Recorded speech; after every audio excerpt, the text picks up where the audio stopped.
On today's episode of Gathering the Kings. What was a bad decision that you've made as you've gone through your journey, something that maybe we can stay away from? Believing that people wouldn't do it better than me and building a business that was focused on me. When you say what's a bad decision, anything that came out of that belief was a bad decision. Exactly. Like waiting way too long to hire somebody, right? My first hire, I had this belief that no one would be able to ever get through to our clients and coach as well as I could. I met someone, I talked to her, and I was like, you know what? She might be someday be able to help with clients. And the second that I let it go and said, and it was one of those slap upside the head moments. I got real sick and I couldn't coach for a couple of weeks. And she stepped up, she said, I'll do it. And I was like, oh, this is going to be a disaster. Clients loved her. She has a different approach than me. She communicates differently. She's way better at nurturing than I am. And so the clients loved it. And I was like, that's it. And that was a moment for me when I said, you know what? I should have done this 5 years sooner. What's up, everybody? I'm Chaz Wolfe, Gathering the Kings podcast, back with you here today. Another king on the stage, Ryan Englin, my brother. How we doing? Oh, doing great. It's an amazing day. It is. It's always an amazing day, but today's Thursday, and Thursdays are great days, right? It is. You know what? You had a huge thunderstorm roll through last night. I love thunderstorms. So I slept so good. My wife's like, did you hear all the thunder and see all the lightning? I'm like, nope. I slept through it. It was amazing. So you felt like subconsciously it was like soothing you all night. Even though you couldn't hear it, you heard it. Yeah. Exactly. There's been a lot of rain actually recently here in the Midwest. I'm not too far from you. I know you're in Nashville. I'm in Kansas City, but it's actually been a pretty wet little summer here, but we've been thankful for it. I'm sure the farmers have been thankful as well. That's what they tell me. I came from Phoenix, and in a year we would get the same amount of rain that we got in Nashville yesterday. So it's definitely wet. Little different. Yeah. Ryan, tell us what kind of business that you have. Let's start there because you've got an amazing track record, and I want to make sure that we give lots of value here today. Absolutely. So the name of the company is Core Matters. We are a coaching and training company, and we teach small business owners how to fish for great employees. I love that. What an incredible time to be in that business, which I know is part of your story as far as the transition that you've made, but we'll get to that here in a second. I want to know for you personally, Ryan, you've been successful, not just in this one business, but you've got a track record. So what is it for you about the game or about this life that's just so exciting? What's the why, the deep itch? What are you after? It reminds me back to a conversation I had with my high school guidance counselor. Remember those? They helped me figure out my career path and what I want to do. And not quite sure that they were qualified to help me with that, but That's right. I remember sitting down and saying, you know what? I just want to be able to have control of my time. I want to be able to choose what it is. When I wake up in the morning, am I going to do X or am I going to do Y? And I get that choice. That's what I wanted. And that's what I think drives me towards entrepreneurship is I get to wake up every morning and make that choice. Now, that said, and we'll probably talk about this, I don't always make the best choices. That's right. But I do get to make the choice. And that was important to me. Yeah. Yeah. For you, this is an interesting conversation. So we'll see where this goes. But for you then and or now, and maybe those answers are different, is it control or is it freedom? Or are those the same, but just masked differently? Yeah, I would say for me, they're the same. I mean, the freedom allows me to have that control. For example, when I had this conversation with my guidance counselor 20 plus years ago, I was never thinking about having a family. It was the last thing in my mind. And then 10 years ago, we got blessed with a daughter. And all of a sudden I was like, I have the ability now, the freedom to control my schedule in such a way that I can spend more time with my kids. Yeah. A lot of times we think freedom is just the looseness of life and being able to do whatever, whenever, although yes, that's part of it. Yeah. But I think as you've just described, it comes from order or control. Like if I can control the circumstances, then it gives me freedom. Yeah. Okay. So you're after this thing for freedom, for control. I get it. I think that all the listeners are probably in some sort of a boat that's similar. How has that portrayed itself for you in different industries? Because you've done several things here. You're not just a single pop-up entrepreneur. You've got a track record here. So has that looked the same for you over the course of time, or has that changed? Oh, I mean, there's a maturity factor that's come. So of course things have changed as I've learned what I didn't know, right? Like, That's as right. I've learned new things. So I think as I've matured, that has changed. But I think that in everything I did, it was all about being able to have that freedom. And really the another element of it, besides just the time freedom and the control over my time and what I get to do and what I choose to do, is really that creative freedom as well. Yeah. And that was something that I learned in my corporate days, was that they don't give you creative freedom there. Right. Okay. And so help. I'm just imagining this new entrepreneur. They're within the first, 2-3 years. Yeah. And they're like, okay, I got to get control in order to, because I started my business to get freedom, but you're talking about control, but now you're talking about creative freedom. What is that? I'm not really good at being a yes man. So I'm very much a forgiveness, not permission kind of guy. That's right. And so for me, I think that there's always a better way to do things. There's always a different way to look at a situation. There's always a different solution available for us. Yeah. And when I was bound within that corporate environment, I didn't have that. And as an entrepreneur, I get that. I get to create something that no one else is doing. I get to create opportunity for our clients and for our followers that no one else is creating for them. And that creative freedom, I mean, we just had one of the biggest shifts in the way we deliver our services like 3 weeks ago in the history of the company. And it was such a dramatic shift. My team's really uncomfortable about it, but now they've embraced it and they're like, this is going to be cool. This is going to be great for us. Yeah. And you don't get that when you don't run the company. That's right. Okay. So the creative juices are flowing. You're, even though you're years in and you're successful, you're changing things, it sounds like. Talk about that process just for a half second of, did it start as an idea and then you talked about it with your leadership team and now it's implementing across the entire team? Like, just give us a little bit of the journey. Yeah. So one of our core values, I'm a big fan on core values and really those foundational behaviors inside the company, is always improving. Yeah. When I interview someone for my team, I say, here's the fastest way to get fired. If you ever don't want to be here, I will fire you on the spot when you tell me this one thing. When I ask you why you did it that way, and you tell me because that's the way we've always done it, that's right, I will walk you out the door faster than you can blink. Because I want us to always be thinking, how can we do things better? How can we serve our clients better? How can we serve our families better? How can we create more freedom inside of the role that we have so we can do more with our lives and the things we want to accomplish? Yeah. And so for years, I had clients and prospects suggesting, not really pushing hard, suggesting that there could be a better way to deliver our services. And for years, I was resistant. I was like, hold on, that's not my vision. That's your vision. And over a series of just events that have happened over the last couple of years, and most impactfully the last couple of months, some people that I've met that have just dropped great words of wisdom on me and just got me thinking about it differently. I finally said, you know what, I always tell my family and my friends, when God wants to get my attention, he stops tapping me on the shoulder. He just smacks me upside the head. And that's what happened. And it was just like this moment of clarity. And I was like, this is the direction we need to go.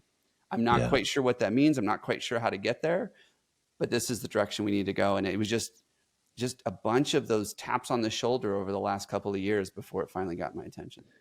Yeah. Well, the taps and then the bop upside the head. The board upside the head. Yeah. Those are always nice to have. Especially if you see him as that, you're like, oh, thank you. For whatever reason, I need the board and not just the tap. Okay, fine. That's just the relationship that we have. Fantastic. I've said this for a long time too. It's a totally different scenario, but I was like, the relationship that I have with the Lord is I just go, and it doesn't matter if it's a brick wall. It doesn't matter I'm going to get over it. I'm going to get through it. I'm going to tap every single brick to see if there's loose. I'm going to dig. I'm going to go around. And if all of that has been exhausted and I still can't get over, around, or through, then maybe, just maybe, I recognize that he put it there on purpose. Yeah. And he knows this about me, and I know that about him. And we're going to go through this routine every single time. And it's okay. Mine's usually the tap on the shoulder, and I'm just like, yeah. I got things. And then finally, it's just the 2x4 across the head. And I'm just like, got it. Message received. Got it. Yep.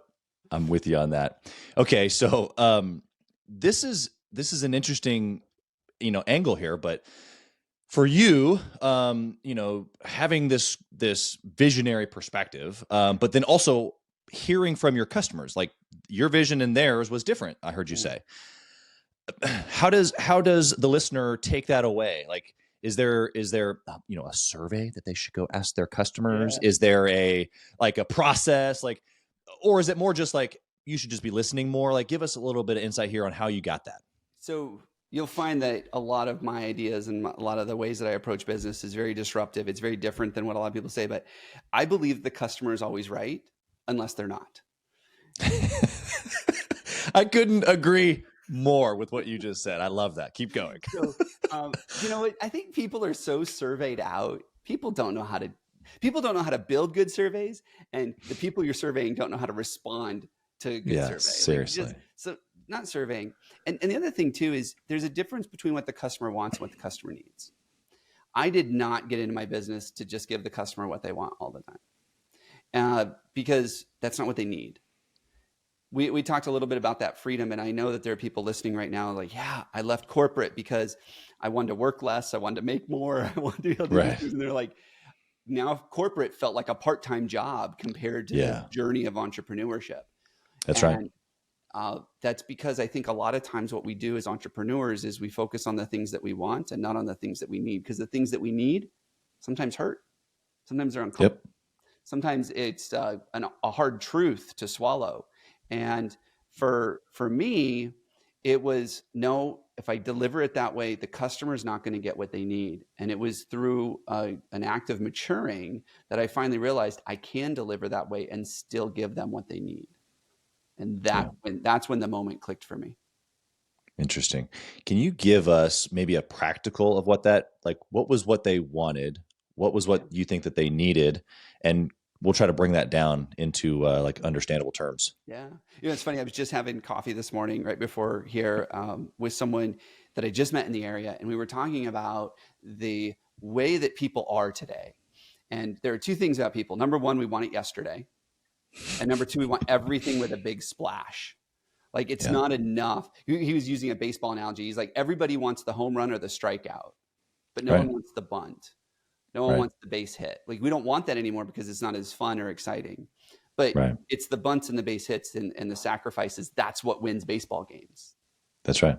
And I think we forget that, especially in our always on, moving super fast. I mean, we just moved across country. And one of the conversations my wife and I had is, does Amazon Prime have same day delivery? Like, that's the world we live in. And I'm like, we're picking a house in a neighborhood based on whether or not we can get Amazon Prime same day. I can only imagine what that conversation also entailed, but I think you're right. Yeah, there's certain really, if it actually sounds like we're dopamine deprived, or that we're searching for the next immediate hit, right? Yeah. Whatever that looks like.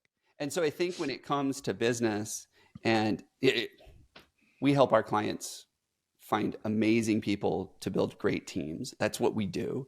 And there are the people that want to, I go back to the fishing analogy. There are people that want companies to just, they call them up and they order some fish and the fish gets delivered same day. And they're like, great. I want that recruiter. I want that staffing agency, because they'll do all the hard work and they'll just deliver somebody. Right. And then there are people that say, no, you know what? I want to learn how to do that because I want to be dependent on someone else. And I don't want clients to be dependent, because when we get to a little bit of my story and, what I did with my dad and watching him go through what he went through, you never get out of that cycle. Yeah.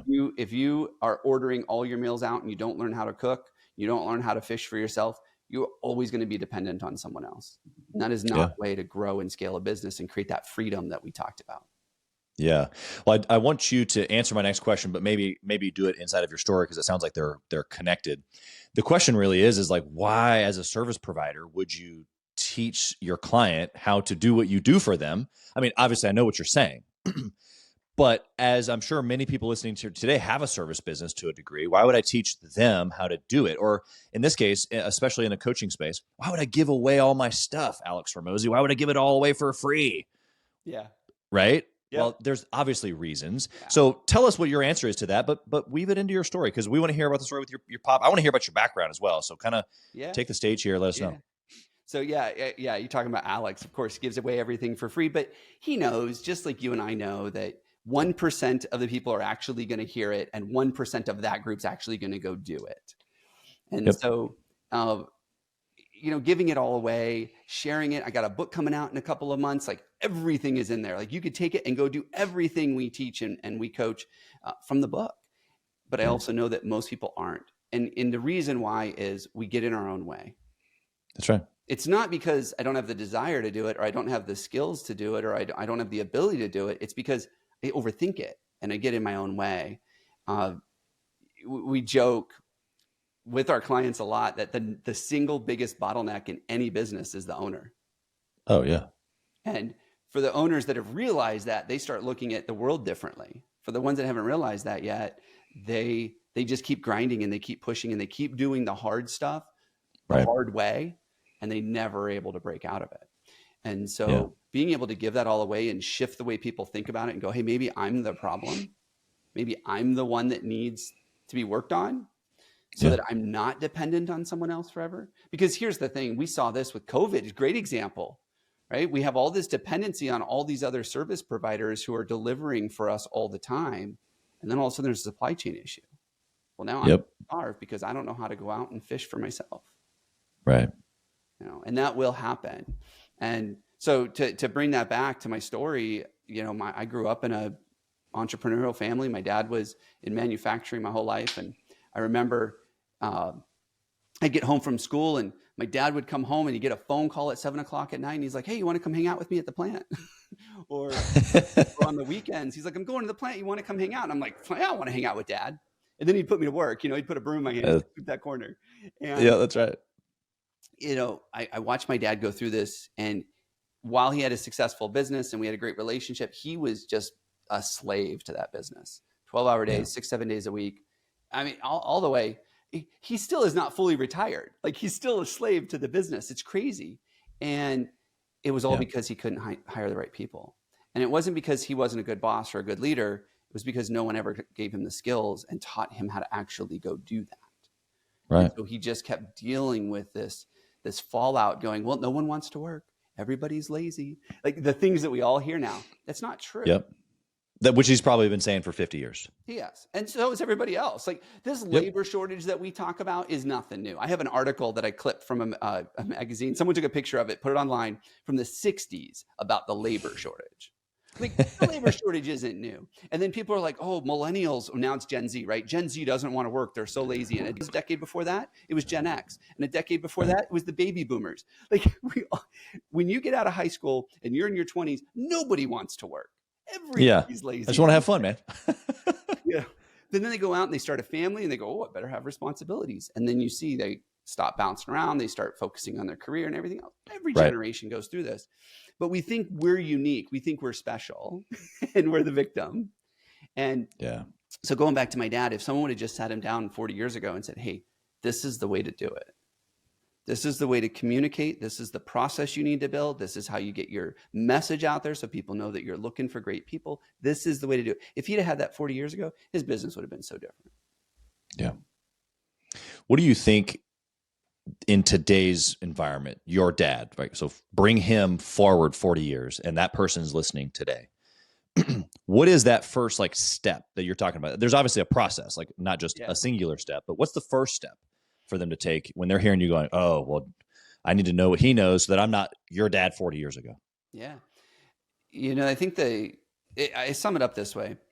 If you're not attracting good people, it's probably because you're not attractive to good people. It's good. So I want you to sit down and take a look in the mirror and say, hey, what do I need to do differently? Who do I need to become? How do I need to communicate? What message do I need to share with the world so that people know the opportunity that exists when they join our team? Start there. Focus on you first. How do you become more attractive to the people that you want to attract? Yeah. And so is that a general formula, or am I hearing you say I should pay attention to who I want to attract, and based on those qualities, that's who I need to become attractive to? Like, that's my target now.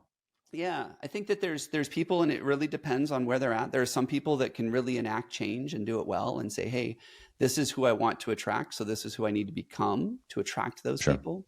And then there are other people that say, nope, I know who I am. I'm comfortable in my skin. I'm going to be authentic. Stop Yep. putting out this persona that's not real. Stop being inauthentic in the marketplace and just be who I am and let people know that and attract them. We had a client years ago.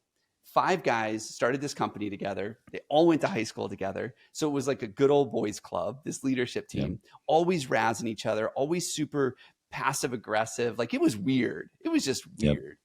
And they did not want to own this passive aggressive nature. And I called it out in a meeting one time. I was like, you guys are the most passive aggressive bunch I've ever seen. It's crickets. And finally the president's like, yeah, we know. Like, so why don't we put it out there? So they were struggling to hire for their sales team. They were just turning salespeople over left and right. And they were putting out this persona, it was false. It was like, oh, we really care about each other and we're forthright in our communication and we're open and honest and blah, blah, blah. And they'd get these people in and the people would be like, this is not what I signed up for. And they'd leave. Interesting. So we rewrote all their job ads. We redid their interview process and we said, yeah, we're passive aggressive and we own it. Yeah, we love beating around the bush and not telling you what's really going on. We love making fun of each other. We're like a fraternity here, and all of a sudden I rewrote this ad and I sent it to their director of procurement, and he reads it and he goes, dude, I want to work here. This sounds awesome. Right. I go, you do work there. Yeah. He goes, we've never communicated it like this before. And so for them, they weren't one that was going to change. Right. But it was like, now let's just own who you are. And guess what? They started getting these sales guys that were just, it was a different breed, but they started getting these sales guys flying, and they just clicked. And it just worked. Sales went up. Customers were happier. Morale around the office was better because they just owned who they were. And instead of putting out this false front to attract people that weren't going to be a good fit, they started attracting the people that were. Yeah, this is that's such a great example of the authenticity piece and owning who you are. This conversation, this topic of becoming something that you need to become versus being who you are, is just such an interesting little back and forth, because I think there's obviously there's 2 sides to every story, and so I want to hear a little bit more of your thoughts around this before I move on. So I have an individual who needs to become better. Like, generally speaking, we're on a trajectory of becoming our best selves, which includes leadership, which includes, all the things, mindset. It could be the way that I handle employees, the way that I communicate. Like, I just need to become better, which as I become better in those things, I then attract better candidates, to your point. But then there's the I'm me and I'm unapologetically me, but that shouldn't keep me from growing and wanting to be better and to attract better people, but that's not false. So you see what I'm saying here? How do I get out of the stuck? It's not an either or, it's a yes and. Love that. Obviously. Yeah. But I think, I like to use a lot of analogies because it helps people really connect with this. You've got to know where you're at. You have to be real with yourself and be authentic and say, okay, this is who I am. These are the things that aren't changing, and these are the things that I can change. That's good. And just like that GPS system, when you're like, hey, I want to go here, the first thing it does is says, well, I don't know where you're at. Turn on the GPS so that I can figure out where you're at, because I can't tell you how to get where you want to go if I don't know where you are. Yeah. And so I think sitting down and being really honest with yourself about where you are and being authentic and saying, this is who I am. And then saying, okay, this is who I want to become. What needs to change? And then make the decision, make the conscious decision. Am I willing to change that or not? Yeah. And when I went through that process about a decade ago, there were some things where I'm like, this will never change. And now when I interview people, I tell them up front in the interview, here's the deal. You're not going to like this, or this about me. And I know you're not going to like it, but I own it. These things are not going to change. So I'm actually building processes in my business to minimize the negative impact of those things that will not change. Yeah. Super practical answer. Love it. I could probably just curiously pick that apart and just extract your thoughts because that was so good. But let's keep moving. I want to know of a good business decision that you've made, and maybe if you can, because we haven't talked about your just major business transition here. You were in a different business altogether, and you saw a need, and so was that part of maybe one of the greatest decisions that you've made? Because I want to incorporate that. If possible, but I want to know just the way that you think and what you consider a good decision. Maybe we can implement it as well. Yeah. I do think that the best decision I ever made was to stop focusing on improving my weaknesses.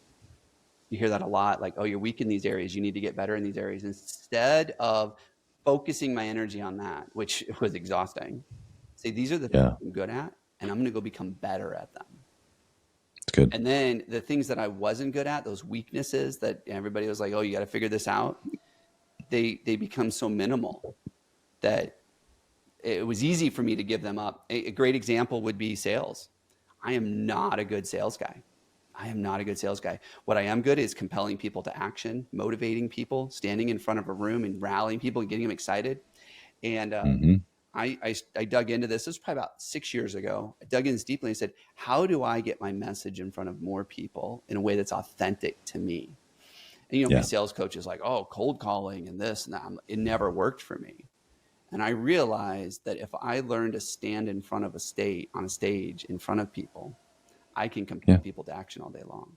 That was very natural for me. So instead of pushing this cold calling, marketing funnels, all this other stuff that wasn't natural for me, I said, you know what? I'm going to focus on the things that I'm good at. I love standing on a stage, sharing this message. That's why I do podcasts all the time. And become good at that. Become a better storyteller because I enjoy telling stories. How can I do that better versus focusing on those things that I'm not good at? Yeah. What do you what have you found in that that the weaknesses, just like you said, just get minimized, or as a person that is like your expertise is finding people for the team, are you building a team where someone else takes those away? You had mentioned just slightly, it's easy to give them away at that point. Yeah. Yes. And it's the same thing. It's both, right? All of a sudden, guess what? I don't need to cold call anymore because I know how to stand on a stage. So that weakness of not being able to cold call, or what my coach used to like to say, pressure people into closing, right? Sure. Because nobody wants to change. Change sucks. It's hard. Nobody likes it. But if I want to help people, they have to be willing to change. And so there's one way I can grab their arm and twist their arm behind their back and say, hey, I'm going to let go when you decide to change, which is one sales technique that I'm not good at. Or there's another one that I can say, hey, let me give you some things that you can go do. You can see the change and go, ooh, that tasted good. I want more of that.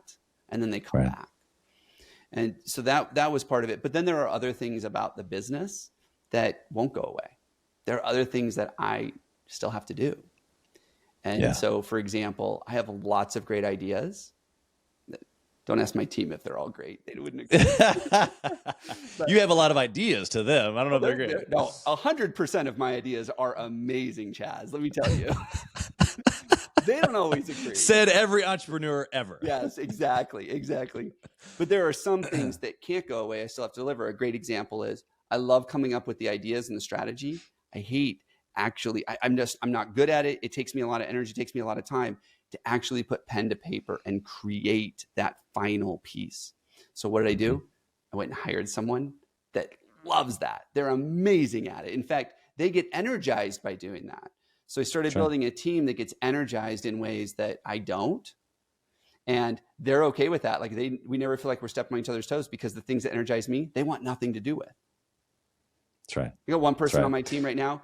If she could, she would just, every communication would be an email. We would never hop on the phone. We would never get on a Zoom call, and she would definitely never turn her camera on. Right. Me, if I'm doing any kind of conversation and I can't see the other person, I have a problem. Yeah. Come on. I can't. Or are we even talking? Yes. And so building a team that can take over the things that I'm not good at or that I don't enjoy, but are strengths to them. That was a real practical use of that. Yeah, that's good. Let's flip the coin here. What was a bad decision that you've made as you've gone through your journey? Something that maybe we can stay away from. Believing that people wouldn't do it better than me. Okay. And building a business that was focused on me. Yeah. Because we do this. Yeah. Yeah, we do this, but like you're saying, it was a belief. Like it's not like you set it out to just be that for yourself. Yeah. But eventually you realize that that's what it was. So like, give us that moment. And so when you say what's a bad decision, anything that came out of that belief was a bad decision. Exactly. Like waiting way too long to hire somebody. Right. My first hire, I had this belief that no one would be able to ever get through to our clients and coach as well as I could. Yeah. And so I met someone, I talked to her, and I was like, you know what? She might be someday be able to help with clients. And the second that I let it go and said, and it was one of those slap upside the head moments. I got real sick and I couldn't coach for a couple of weeks. And she stepped up, she said, I'll do it. And I was like, oh, this is going to be a disaster. Clients loved her. She has a different approach than me. She communicates differently. She's way better at nurturing than I am. And so the clients loved it. And I was like, that's it. And that was a moment for me when I said, you know what? I should have done this 5 years sooner. Yep. Yeah. Cause like you said, at the very beginning of the show, you don't know what you don't know until you know it. And then, then it's almost like as much work not to get into like a mental spiral of like, like of all the what ifs of how much better it could be if I just done this sooner, Now we have 5 people on the team and in the last 6 months, because I'm just like, that's it. Everybody is good at stuff I'm not. Right. Well, because once you know. And so that was going to be my question is how does the person listening right now who has the belief that you had, how do they break through that without experiencing it firsthand and getting the 2x4 across the face like you did? And this is where I'm really passionate about process. See, the thing is, the reason people will never do it as good as you, for all those entrepreneurs listening that have that belief, the reason they will never do it is because they don't know what you expect of them. Yeah. And if they knew what you knew about how it should be done or how it should be delivered, they'll probably have even better ideas and take it to another level, which is what I've seen my team do. And I see our clients' teams do. But you have to get that stuff out of your head. You cannot be the bottleneck when it comes to how to deliver or how to create that great experience for your customers. You have to get that out of your head. And that includes sitting down, getting on a piece of paper that you can hand to somebody.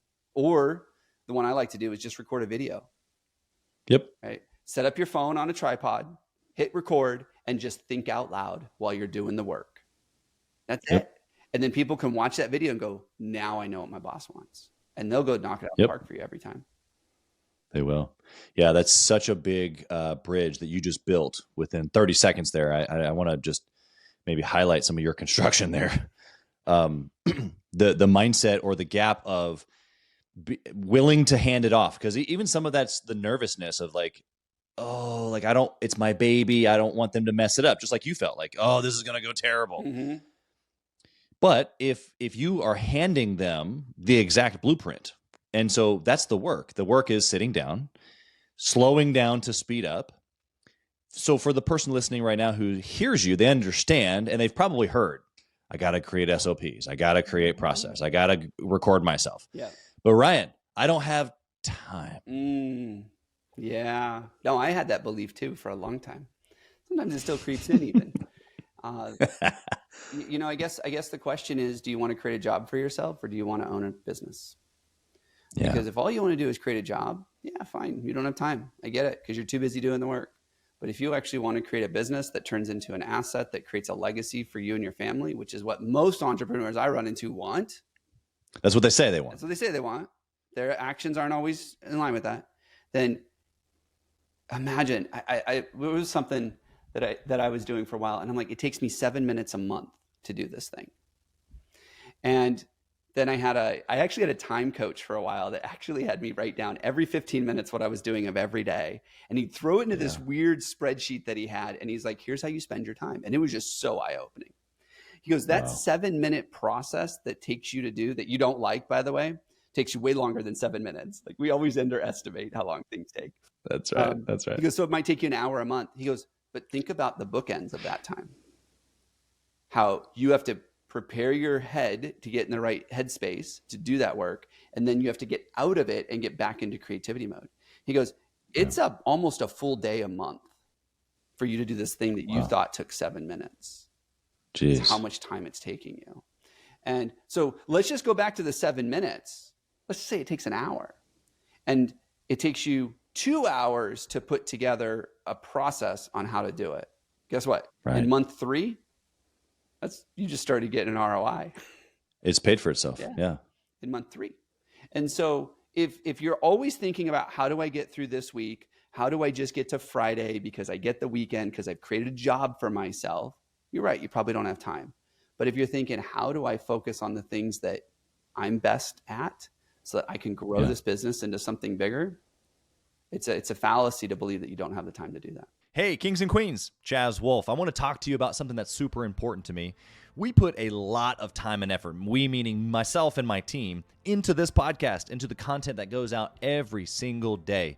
And if you have been getting any sort of value or insight from this, we want it to be able to reach other business owners too. So we would love if you would like, comment, share, leave a review, post, share again, all of the things on social media, on all the different platforms, or even on the podcast mediums of Apple and Spotify. We would love to be able to get our content into more hands, more entrepreneurs, so they can grow their business as quick as possible. Together, we are building a community of like-minded entrepreneurs who are committed to growing their businesses to new heights. So let's do this. Let's help each other. Let's help each other grow. I don't have the time to do that. Yeah. Wow. I hope the listeners paying attention, taking notes. Beliefs have been the core underneath all the practical that you've given to us. Have you done, I mean, you've mentioned you've had several coaches, a time coach and other sorts. Have your beliefs changed from that? Have they changed from you maturing? How have the beliefs shifted for you? Yeah. You know, the thing that I realized is that going back to how I started with freedom and control and all that other stuff, the things that I thought I had control of, I didn't. And so that was a big shift for me in the beliefs is just letting go of the things that I can't control and let other people do those things. There's so much in business that we can't control, but we think we can.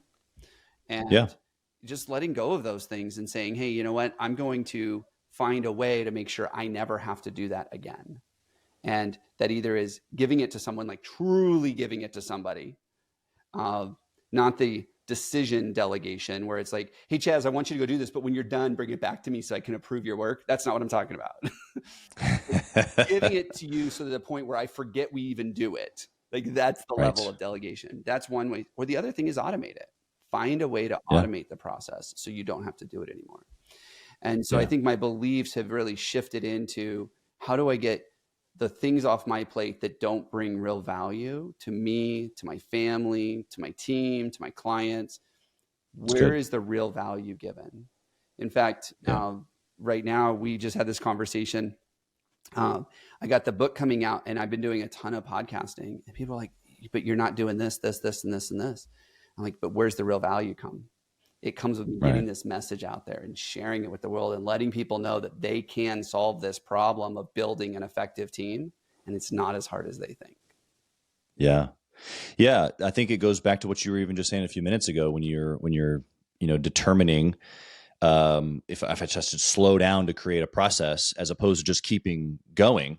It's the same kind of almost like, you're associating value with the tasks and or initiatives, really. And so you're saying that there are things that are important, sure, but for you, for your business, maybe even particularly for your skill set, like you talked about a few minutes ago, this is just higher on the priority.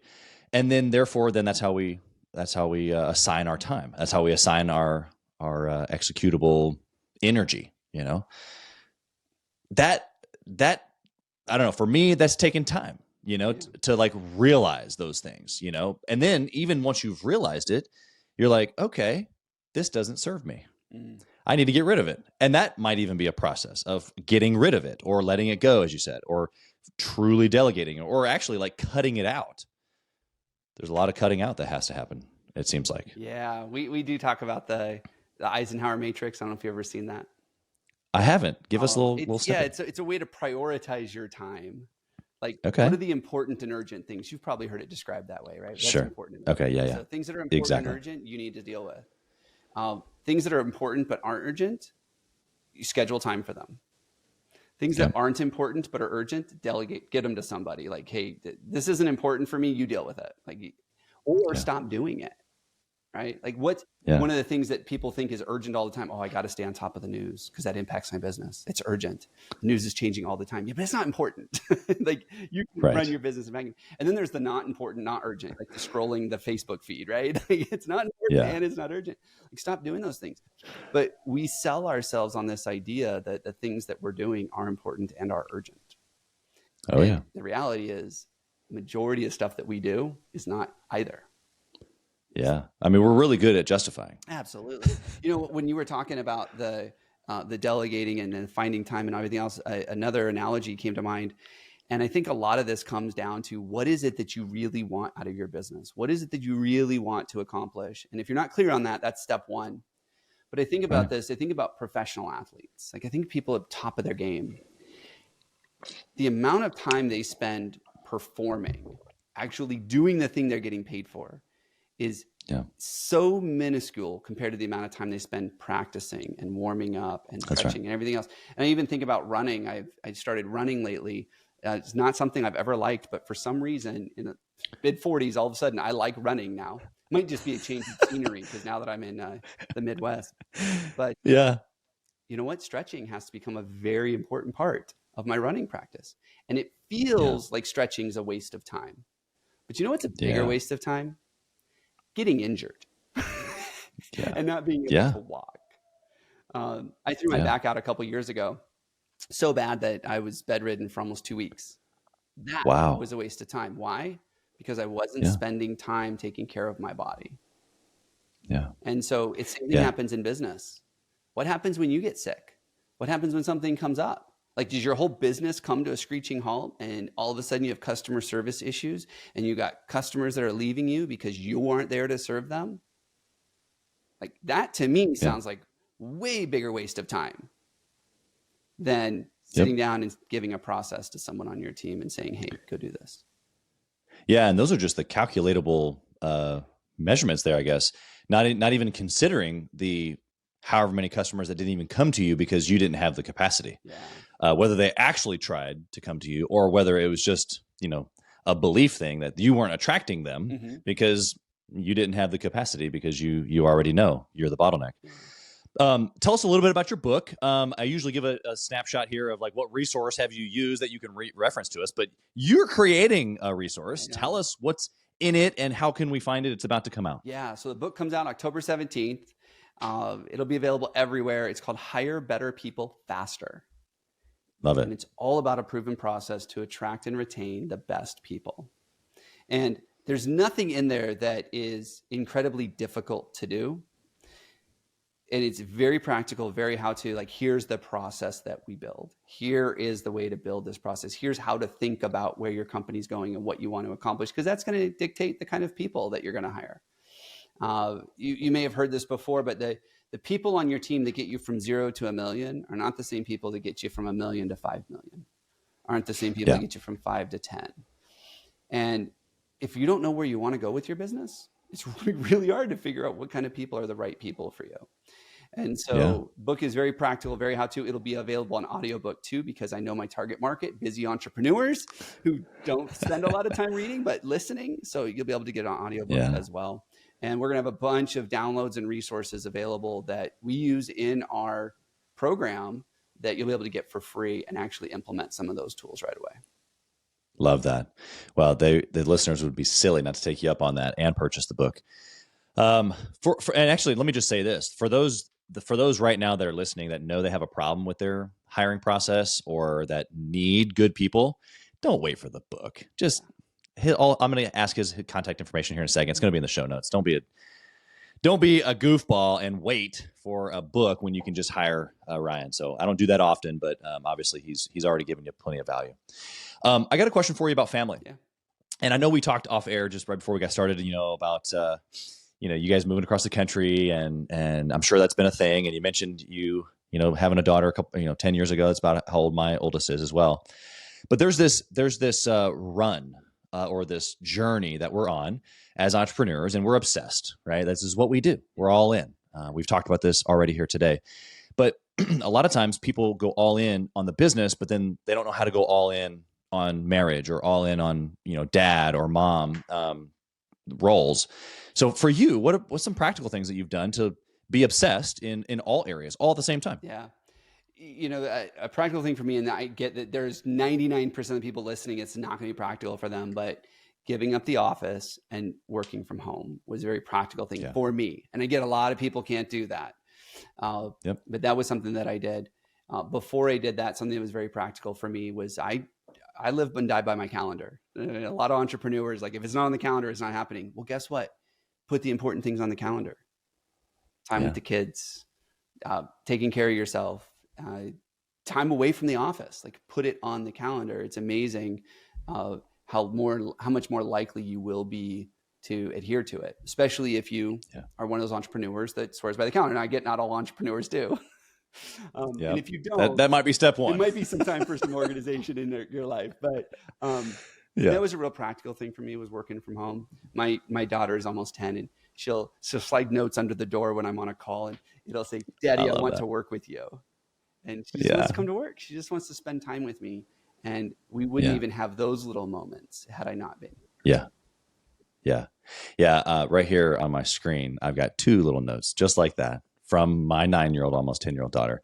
And you're right. Not everybody can do that. But the decision that you made was, what do I need to do practically to be able to focus on not just solely my business? How can I do my business well and do dad well and, love my wife well, whatever those things. I've got a practical exercise that people can do that can help with this. Okay.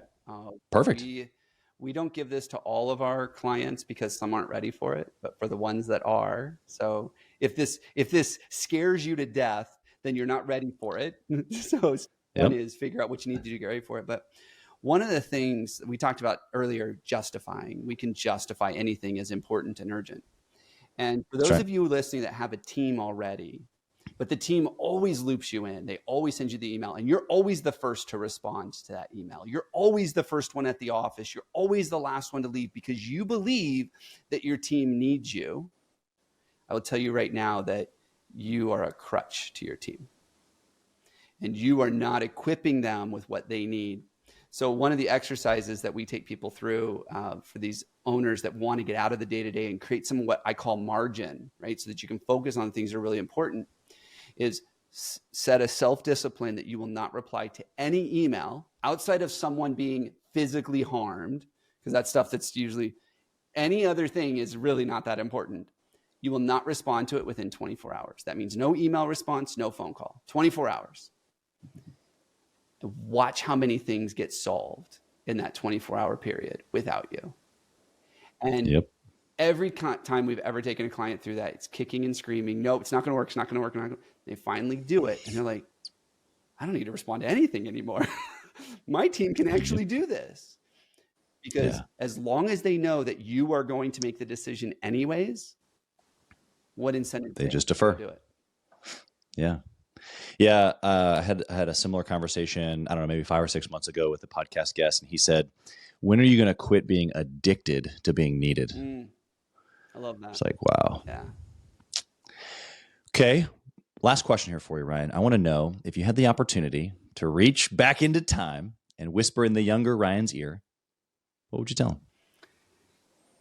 Niche deep and niche quickly. Give us more. Give us why that message.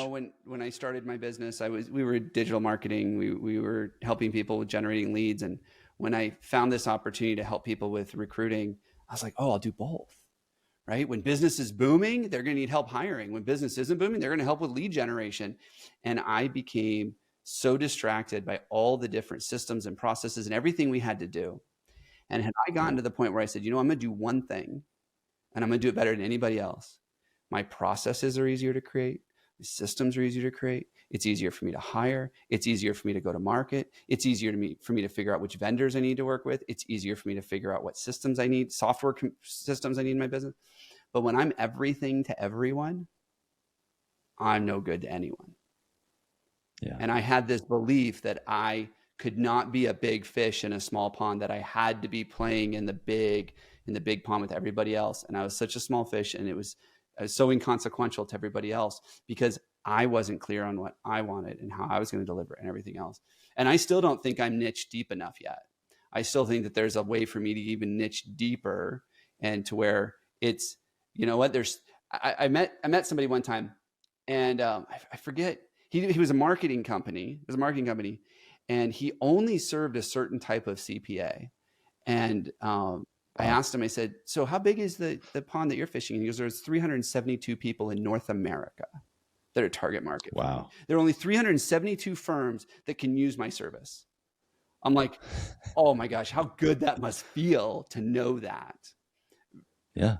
Versus, I remember really early on in my career, I was in a networking group, and somebody stood up, and she worked for a dentist. And the question was, what's a good customer for you, or a good referral for you? And she stood up and she goes, anybody with or without teeth. I was like, great. You know, it's funny is I never refer anybody to her, but I still tell that story 10 years later, because imagine how hard it must be to go to market like that. Yeah. Whereas, how am I supposed to refer anybody? And then about a year later, I remember her standing up, same gal, stood up, and she goes, who do you know that's having trouble controlling their blood pressure?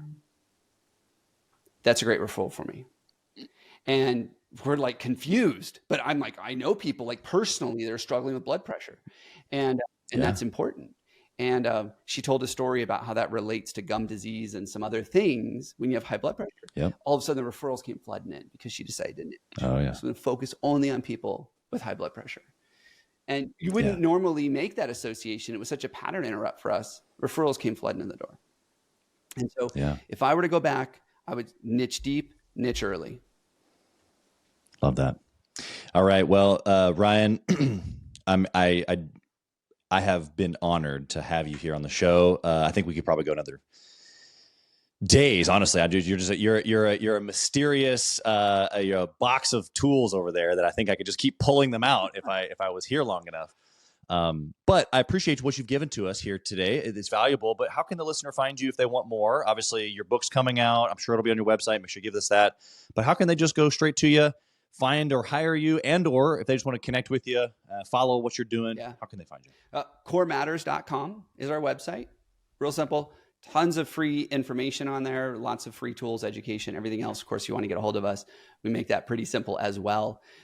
If you want to connect with me, I am most active on LinkedIn, Ryan Englin, just look me up. Most active there, so you can feel free to connect with me directly there. And then, of course, I've got a podcast as well, Talent Tackle Box. So you can get access to that from corematters.com. Of course, on LinkedIn, we promote it quite a bit. And there's a lot of great guests that we have on that show as well.